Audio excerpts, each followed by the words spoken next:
কাফেরের, 1,00,000 কাফেরের।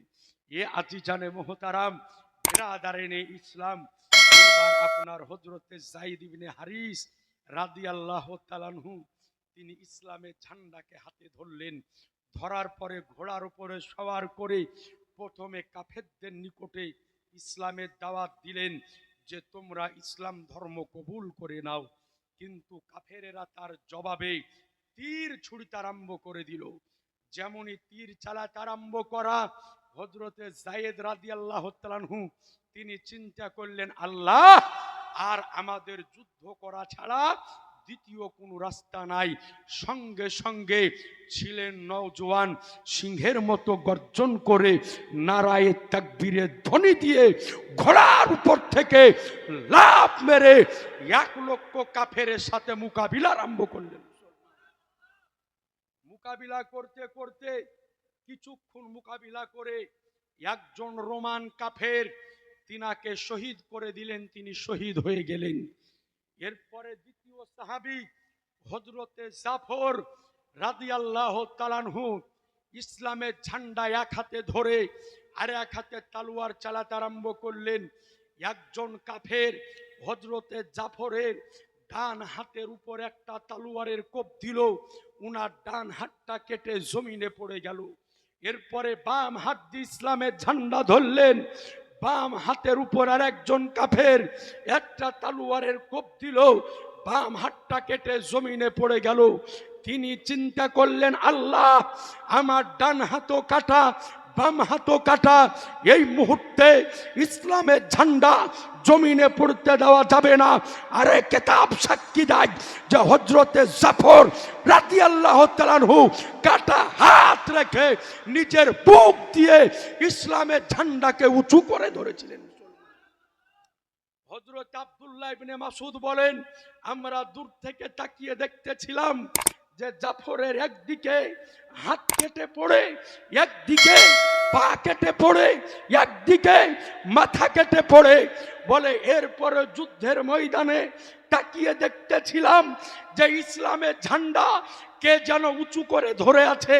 বলে আল্লাহর কসম, আমি এক পা দুপা করে নিকটে যখন আসলাম তো দেখলাম যে জাফরের একদিকে পা কাটা, একদিকে হাত কাটা, একদিকে মাথা কাটা। বলে ওই অবস্থাতেও হযরত জাফর নিজের কাটা মাথা দিয়ে দাঁত দিয়ে কামড়ে ধরে ইসলামের ঝান্ডাকে উঁচু করেছিলেন। মুসলমান এ আজিজানে মোহতারাম, বলে কাটা মাথা দিয়ে নিজের আজকে ইসলামের ঝান্ডাকে উঁচু করে ধরেছিলেন। আব্দুল্লাহ ইবনে মাসউদ বলেন, আমি জাফরের পা থেকে মাথা পর্যন্ত প্রত্যেকটা অঙ্গকে চুমু খেলাম। তো জাফরের প্রত্যেকটা অঙ্গ একটাই কথা বলতেছিল যে ওগো নবী সাহাবীরা, তোমরা যখন মদিনাতে পৌঁছাবে, পৌঁছানোর পরে আমার নবীকে একটাই কথা বলবে যে ইয়া রাসূলুল্লাহ, আপনার সাহাবীর হাত কেটে চলে গিয়েছিল, পা কেটে চলে গিয়েছিল, মাথা কেটে চলে গিয়েছিল, এরপরে মুতার বান্তরে ইসলামের ঝান্ডাকে জমিনে পড়তে দেয়নি। মুসলমান এ আজিজানে মোহতারাম, হযরতে জাফর রাদিয়াল্লাহু তাআলা আনহুর আজকে এই কর্ম আজকে হওয়ার পরে তৃতীয় সাহাবী হযরতে আব্দুল্লাহ ইবনে রাওয়াহা রাদিয়াল্লাহু তাআলা আনহু তিনি ইসলামের ঝান্ডাকে আজকে ধরলেন। তিনার চাচাতো ভাই হাদিস বর্ণনা করতেছেন, আপনাকে যা কথা বললাম একটাও বানাওয়াটি কথা নয়, বুখারীর কিতাবুল মাগাজিতে হুবহু বর্ণিত আছে। এ আজিজানে মোহতারাম, তিনার চাচাতো ভাই হাদিস বর্ণনা করেন। তিনার চাচাতো ভাই বলেন যে যুদ্ধের দিন সকাল বেলায় আমার ভাই আব্দুল্লাহ ইবনে রাওয়াহা সকাল থেকে যুদ্ধ পর্যন্ত কোনো খাবার খেয়েছিলেন না, অর্থাৎ না খাওয়া অবস্থায় ছিলেন। তো তিনি বলেন আমার হাতে একটা গোশত ছিল, যে গোশতের ভিতরে একটু হাড্ডি লাগা মাংস ছিল। তো আমি আমার চাচাতো ভাইকে বললাম, ভাইজান সকাল থেকে আপনি কিছুই খাননি, তো আপনি এক কাজ করেন, একটু মাংসটা খান। তো হযরতে আব্দুল্লাহ ইবনে রওয়াহা ওই হাড় থেকে একটু মাংস কেটে নিলেন, নেওয়ার পরে মুখে দিয়ে চিবাতেছেন, এখনো মাংসটা গলার নিচে যায়নি। বলে একজন রোমান কাফের এমন করে আজকে এমন ভাবে আজকে একটা তীর মারলো যে হযরতে জাফরের মাংস হলকুমে নিচে যাওয়ার পূর্বে তিনি জমিনে লুটিয়ে পড়লেন। তিনজন সাহাবী যুদ্ধের ময়দানে আজকে শহীদ হয়ে গেলেন। 3000 সাহাবী পেরেশান। আমাদের মধ্যে কাকে সেনাবাহিনী করা যায়, কাকে সেনাপতি করা যায়? এ আজিজানে মোহতারাম, এবার আমি এমন একটা কথা বলতে যেতেছি, একজন ব্যক্তি মাজমুয়ার ভিতর থেকে উঠে নারা কিন্তু লাগাতে হবে। তো বলে যে কাকে সেনাপতি করা যায়? বলে এমন একজন ব্যক্তিকে সেনাপতি করা হলো যার নাম শুনলে কাফেরদের গায়ের লোম পর্যন্ত খাড়া হয়ে যেত, যিনি ময়দানে আবির্ভাব হলে কাফেরেরা ময়দান ছেড়ে পলায়ন করত। তার নাম ছিল হযরতে খালিদ ইবনে ওয়ালিদ রাদিয়াল্লাহু তাআলা আনহু। তিনি ইসলামের ঝান্ডা হাতে ধরলেন আর এক হাত দিয়ে তলোয়ার চালাতে আরম্ভ করলেন। কিতাব সাক্ষী দেয় 1 ঘন্টার মধ্যে 1 লক্ষ কাফেরেরা মুতার প্রান্তর থেকে পলায়ন করলো। আর নবীর সাহাবীগণ ইসলামের ঝান্ডাকে উড়িয়ে দিয়ে মুতার যুদ্ধে জয়লাভ নিয়ে আসলো।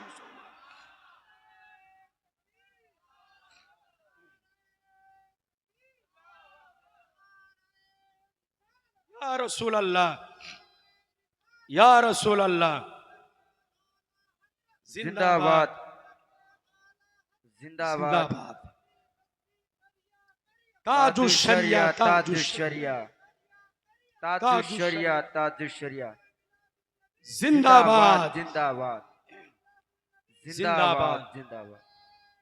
আল্লাহু আকবার, ইয়া রাসূলুল্লাহ। এ আজিজানে মোহতারাম, বলে কাফেরেরা ময়দান থেকে পলায়ন করলো। কিতাব সাক্ষী দেয় যে হযরতে খালিদ ইবনে ওয়ালিদ এত গতিতে তলোয়ার চালিয়েছিলেন যে তিনার তলোয়ার চলতেছিল জমিনে, তো আকাশে বিজলি চমকাতে ছিল। এই একটু জোরে হবে না? সুবহানাল্লাহ। বলে আকাশে বিজলি চমকাতে ছিল। 1 নয় 2 নয়, এত গতিতে তলোয়ার চালিয়েছিলেন যে 8খানা তলোয়ারকে ভেঙে ফেলে দিয়েছিলেন। সুবহানাল্লাহ। একটু জোরে বলেন না সুবহানাল্লাহ। আর আমরা মুসলমান তো হলো ওই ঘরানার ব্যক্তি নাকি বলছে? আমরা মুসলমান ওই ঘরানার ব্যক্তি। আমরা মউতকে দেখে ভয় করি না। ভয় করি নাকি? এই জোরে বলেন না। আমরা মউতকে দেখে ভয় করি না। আমরা এটাই বলি যে পৃথিবীর বুকে জন্ম হয়েছে একবার, মউত হবে একবার, মউত হবে একবার। এই পৃথিবীর বুকে 1000 বছর বিড়ালের মতো বাঁচার কোনো দাম নেই। একদিন বাঁচবো, বিড়ালের মতো নয়, সিংহের মতো গর্জন দিয়ে। জোরে বলেন ঠিক কিনা? আর একটু জোরে।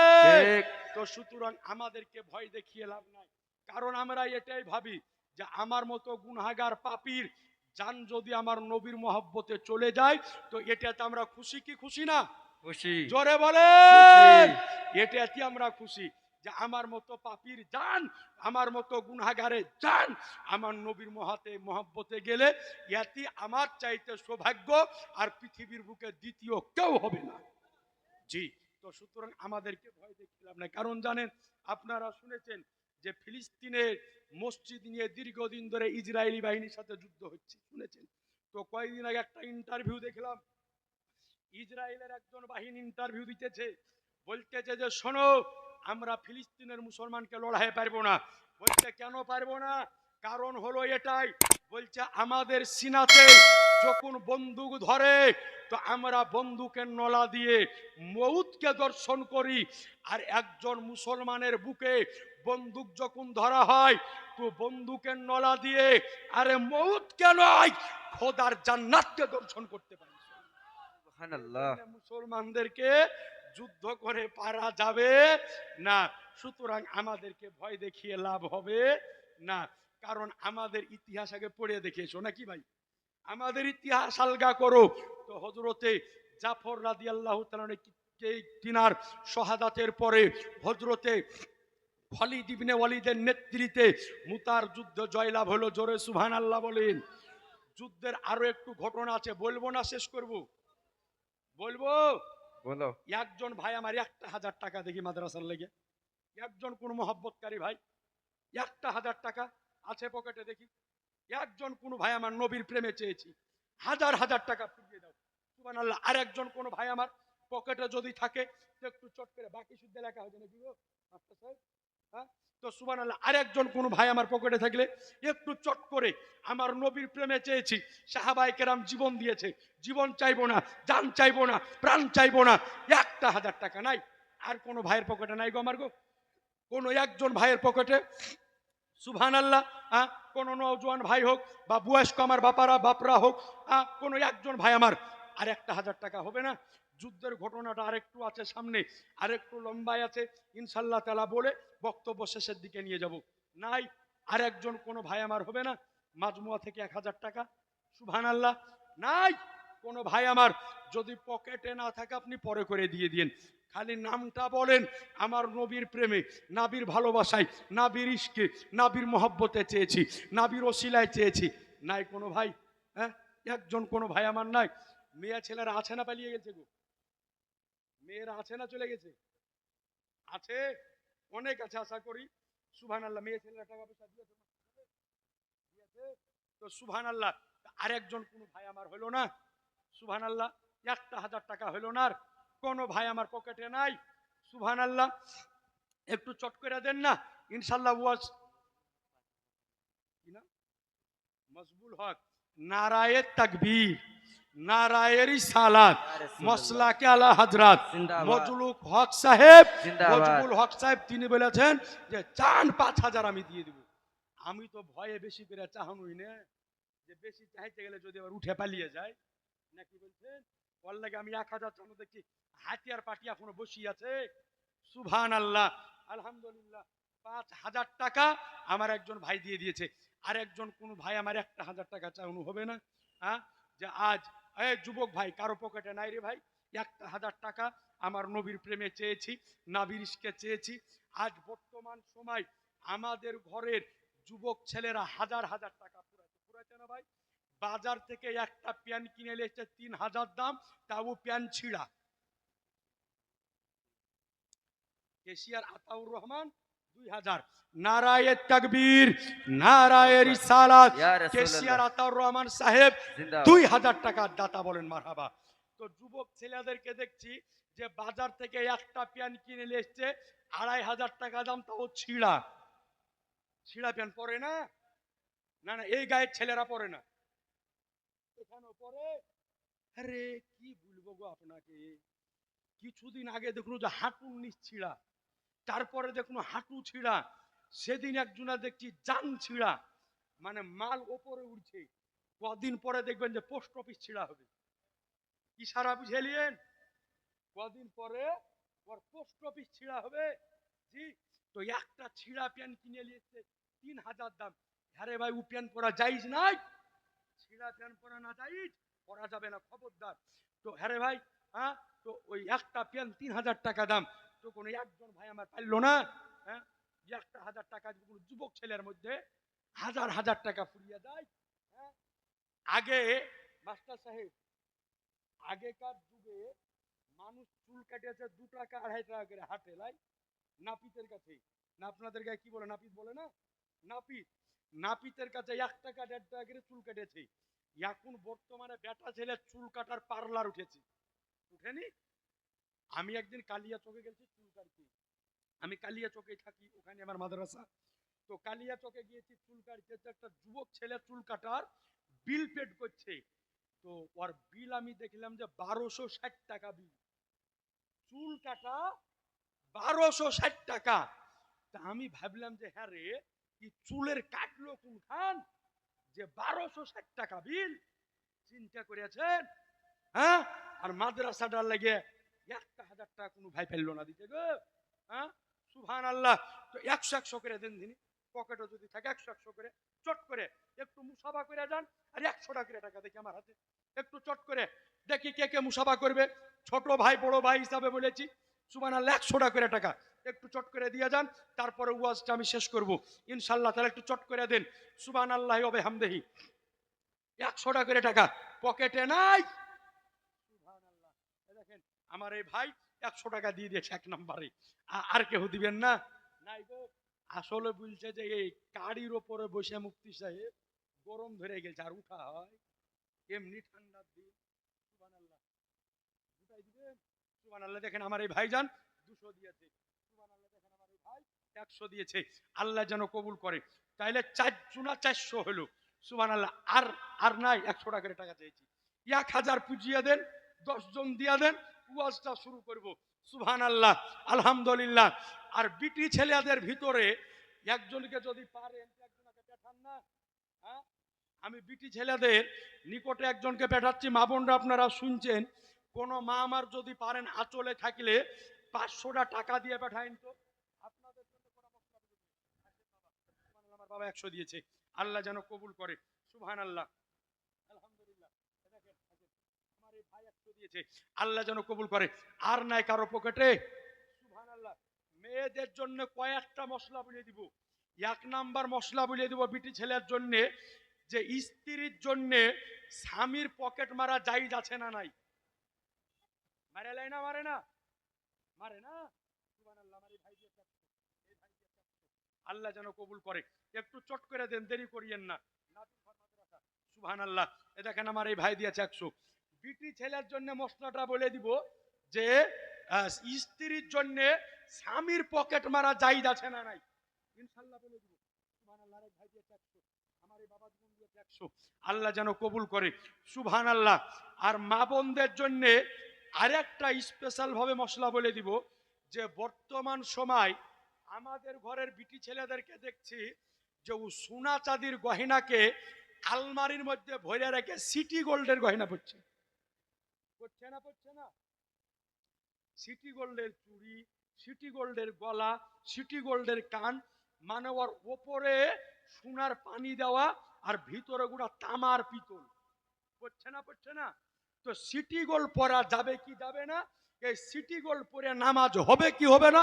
মা বোনদেরকে মশলাটা বলে দিব, সুবহানাল্লাহ, সুবহানাল্লাহ। আপনি দিলেন, এখানে হুজুর দিয়েছে, আমার হাতে দিন, সুবহানাল্লাহ। আর একজন বাবা আমার 100 দিয়েছে। আর নাই কারো পকেটে? জিলিপির দোকান বন্ধ, হ্যাঁ, গোপন করিয়েন না, আল্লাহ দেখতেছে, মদিনা থেকে আমার নবীও দেখতেছেন, সুবহানাল্লাহ বলবেন না? আমার নবী দেখতে পান না, পান না? আমার নবী দেখতেছেন কার পকেটে কি আছে, গোপন করিয়েন না। 100 টাকা করে টাকা চেয়েছি, জান মাল, জান চাহিনি, প্রাণ চাহিনি, 100 করে টাকা চেয়েছি। তো বিটি ছেলের নিকটে একজনা কাউকে পাঠাইতে পারলে ভালো হতো। তো দেখতে পাই শাহরুখ খান, শুনবেন, তোর বাড়ি এই গায়ে, এখানে কাল বিলিম নাকি, হ্যাঁ শুনতে পড়ো, আঙুল দেখাতে, ভিতরে যাও ধনী বিটি ছেলের কাছে, যাও, যাই মা বোনরা তাল বিলিম পাঠাতে,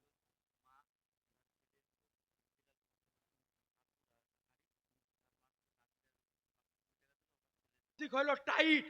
তো একজনাকে বলছি, হ্যাঁ রে এই পোশাকের নাম কি? তো বলছে এর নাম হলো পেলাজু। নাম শুনেননি? বলছে এর নাম হলো পেলাজু। তো এই পেলাজু পরা যাবে কি যাবে না, এই 3টে মশলা মা বোনদের জন্য বলে দিব। তো 2 জন হয়েছে 500 করে, আরেকজন পাঠিয়ে দিয়েন, ইনশাআল্লাহ তাআলা কথাটা বলবো, মশলাগুলা বলবো, আর ওয়াজটা শেষ করে দোয়া করে দিব। শুনবেন না পালিয়ে যাবেন? ওই যে পেছনকার ওরা বলছে আমরা পালিয়ে যাব, সবাই শুনবেন? একটু হাত উঠিয়ে বলেন তো ইয়া রাসূলুল্লাহ, জোরে বলেন ইয়া রাসূলুল্লাহ। সবাই কিন্তু হাত উঠিয়েছেন। যদি পালিয়া কেউ যায় তো পাশের লোকের তহবন্দরে টানিয়ে বসাবেন, এতে খুলিয়া যাবে, খুলিয়া যায়। তহবন্দ খুললে তহমনের সাথে সাথে কপালও খুলবে, তাই বলে রাগ করে বা খুলিয়ে দিয়েন না, যে মুফতি সাহেব বলে যে খুলিয়ে দিই কপাল খুলছে কি দেখি, পরে মারামারি লাগলে আমি কিন্তু দোষী লাই। একবার দরুদ পড়েন, আল্লাহুম্মা সাল্লি আলা সাইয়্যিদিনা মাওলানা মুহাম্মদ ওয়া আলা আলি সাইয়্যিদিনা مولانا محمد সাল্লু আলা মুহাম্মাদিন সাল্লু আলা মুহাম্মাদ हरदम जबान से निकालो पाक नामे मोहम्मद सल्लल्लाहु ताला अलैहि वसल्लम। तो आज जाने मोहताराम बिरादान इस्लाम तो মা বোনদের দিকে তালবিলিম ডেকে পাঠাচ্ছি যায়নি গেছে এই একটা তালবিলিম গেলছে দিয়ে দিয়েন গো। আরে তালবিলিমটা খালা টালা বুলিয়ে নিয়ে এসো তুমি খালা বুলিয়া চাহো দিবে না তো কারা দিবে। নাবির ঘর মাদ্রাসা বড় হবে তবেই না তালবিলিম থাকবে তবেই না মৌলবি হবে আর মৌলবি হবে তবেই না ওহাবিদের সাথে লড়াই করবে নাকি। মৌলবি তৈরি না হলে ওহাবিরা গোটা দখল করে নিবে। খবরদার এই জন্য মাদ্রাসাকে তাড়াতাড়ি বড় করেন ভালো ভালো আলেম তৈরি করেন এক একটা মুনাজির মুহাক্কিক আলেম তৈরি করেন বলেন ইনশাআল্লাহ। ও জোরে বলেন ইনশাআল্লাহ সুবহানাল্লাহ। তো যেটা বলতেছিলাম তো শোনেন এবার আর একজন মা আমার পাঠিয়ে দিয়েন আর আপনাদের মধ্যে থেকে অনেকেই দিলেন অনেকেই বাকি থাকলেন 100 করে বলেছি পকেটে যদি থাকে তো গোপন করিয়েন না আমার নবী কিন্তু দেখতেছে। তো এইবার যুদ্ধে জয়লাভ হলো। তো বুখারীর মধ্যে বর্ণিত হয়েছে একজন সাহাবী মুতার প্রান্তর থেকে আমার নবীর নিকটে আসতেছে। মুতার যুদ্ধ হয়েছে মদিনা থেকে 1 মাসের পর। মদিনা থেকে 1 মাসের রাস্তা নবী আমার মদিনাতে বসে আছে। তো ওই সাহাবী মুতা থেকে আসলেন আসার পরে নবীকে আমার বলতেছেন ইয়া রাসূলুল্লাহ মুতার খবর নিয়ে আসলাম। তো আমার নবী গায়েবের সংবাদদাতা অদৃশ্যের খবরদাতা নবী আমার ওই সাহাবীকে বলতেছেন যে তুমি আমাকে মুতার ঘটনা শোনাবে না মুতায় কি কি হয়েছে আমি তোমাকে শোনাবো। জোরে বলেন না সুবহানাল্লাহ। অর্থাৎ মুতার প্রান্তরে কখন কি ঘটেছে আমার নবী মুস্তাফা মদিনা থেকে বসে বসে সচক্ষে তা দর্শন করেছেন সুবহানাল্লাহ। অর্থাৎ নবী আমার মদিনা থেকে বসে বসে সচক্ষে মুতার প্রান্তরের যুদ্ধকে নবী আমার দর্শন করেছেন। কারণ হলো এটাই যে নবীর চোখকে আল্লাহ পাক এই রকম করেছেন নবী আমার এক জায়গা থেকে সমগ্র জগৎকে দর্শন করতে পারেন। নবী মুস্তাফা ডানে যেমন দেখেন বামে তেমন দেখেন সামনে যেমন দেখেন পিছে তেমন দেখেন আকাশের উপরে যেমন দেখেন জমিনের নিচে একই ভাবে দেখেন। এক কথায় নবী আমার দূরে যেমন দেখেন নিকটে তেমন দেখেন। এই জন্য তো আমার আলা হযরত আজিমুল বারকাত মুজাদ্দিদুদ্দিন মিল্লাহ ইমামে ইশক মুহাব্বত আয়াতুম মিন আয়াতিল্লাহ মুআজ্জাজাতুম মির রাসূলিল্লাহ আমার আলা হযরত বলেন দরো নজদিকে सुनने वाले वो काने लाले करामत पे लाखों सलाम। नारे तकबीर नारे रिसालत मसला के आला हजरत मसला के आला हजरत उलमाए आले सुन्नत ईद जश्न मिलादुन नबी नारे तकबीर। तो सुभान अल्लाह আমার নবী এক জায়গায় বসে সারা পৃথিবীকে দর্শন করতে পারে। কিন্তু বর্তমান কিছু টিকটিকি মার্কা মৌলবি বের হয়েছে কিছু আনাংলা নেংটি খোলা আদা তালেম বের হয়েছে। ওদেরকে দেখা যায় যে বলে যে দেওয়ালের পিছে কি আছে নবী তাই জানে না। বলেন নাউজুবিল্লাহ। এই জোরে বলেন নাউজুবিল্লাহ। আজ আপনাদের নিকটে বলতে চাই যে নবী আমার দুনিয়াতে বসে আরশের খবর দিয়েছে। জোরে বলেন না। এই প্রসঙ্গে হাদিস যদি শোনাতে আরম্ভ করি ঘন্টার পর ঘন্টা পার হয়ে যাবে হাদিস শেষ হবে না। জোরে বলেন একটু জোরে বলেন সুবহানাল্লাহ। আপনি দিলেন নাম কি এমডি হাসান সুবহানাল্লাহ। দেখেন এমডি হাসান আমার ভাই বললেন জান মুফতি সাহেব 500 টাকা আমি দিয়ে দিলাম। নারায়ে তাকবীর নারায়ে রিসালাত সুবহানাল্লাহ। তো আমার নবী এক জায়গাতে বসে সারা জগৎকে দর্শন করতে পারেন কি পারেন না? জোরে বলেন।